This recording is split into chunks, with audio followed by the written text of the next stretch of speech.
Payment ఏం లేదు sir. వీళ్ళు బ్యాంకులకైనా చేయాలి కదా, వైబిలిటీ రావాలి కదా. ఇప్పుడు ఇది పెట్టాడు, వాడు పెట్టుబడి పెట్టాడు, ఎన్నేళ్ళకి తిరిగి వస్తుంది సార్. ఇయర్లీ దాదాపు 4 lakhs ఇన్కమ్ వస్తుంది సార్. అప్పుడు మన రేట్ ఉన్నప్పుడు సార్, ఇప్పుడు రేటు చాలా అమాంతం 4 lakhs to 5 lakhs ఇన్స్టెంటివ్ లేదు. ఎక్కడ వస్తుందా? ఎకరా సార్ 1.5 acres సార్. ఆ విధంగా 3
పైన 130 రూపాయలు ఇన్సెంటివ్ ఇస్తా ఉంటే అది 5 సంవత్సరంలో ఇంకా రాలేదు సార్.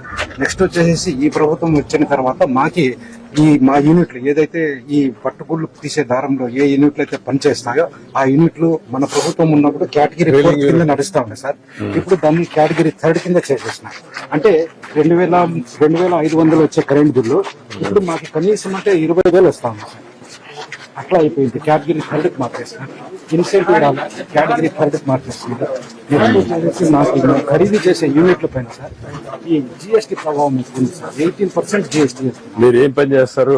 ఈ దారం సార్ వీళ్ళు పట్టించి దాని దారం తీసుకొని చేస్తారు. దారం తీసి మేము అమ్మి మా జీవనోపాధి గడుపుకుంటున్నాం సార్. మా హిందూపురం మార్కెట్ లో కనీసం అంటే 350 మంది రీలర్లు ఉన్నారు సార్. రీలింగ్ వేది రీలింగ్ సెరికల్చర్ రీలింగ్ అంతా, silk reeling. Silk reeling sir. ఈ 350 మంది వెనక 9,000 కుటుంబాలు జీవిస్తున్నారు సార్. మాకు ఇన్సెంటివ్ ఒకటి అందిస్తే మీకు ధన్యవాదాలు సార్.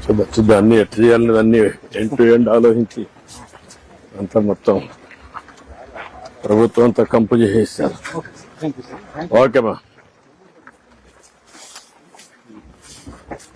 మీకు ఈ జిల్లాలో స్కోప్ ఎంత ఉంది సెరికల్చర్ కి? ఎప్పటి నుంచో 20 ఉంది, అక్కడికి ఆగిపోయింది. ఏంటి కారణం ఏంటి? మార్కెటింగ్ సార్, మనకి మార్కెటింగ్ వచ్చేసరికి కర్ణాటకకి వెళ్తారు. రామ్నగర్ మార్కెట్ వీళ్ళంతా కూడా రామ్నగర్కి వెళ్తారు. అది ఎదురు కర్ణాటక అండ్ ఆంధ్ర రెండే సెరికల్చర్ మొత్తం ఈ రెండే ఎక్కువ ఉండేది.